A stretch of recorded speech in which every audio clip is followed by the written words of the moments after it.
Your door is laid down and wrapped in foam.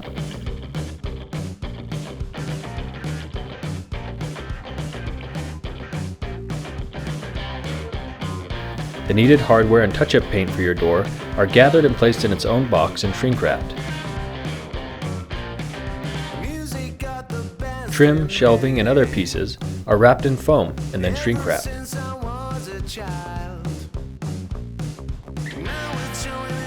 Your door is then laid into the box with extra foam added for protection.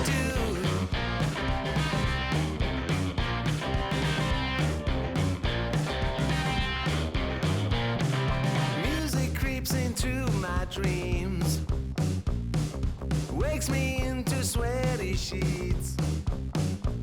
Your door is then secured standing upright on a pallet. What can I do? What can I It's braced, banded, and stickered.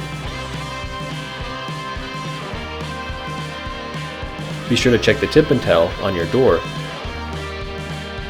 Your door is then weighed on the pallet and set aside to be picked up by the shipping company.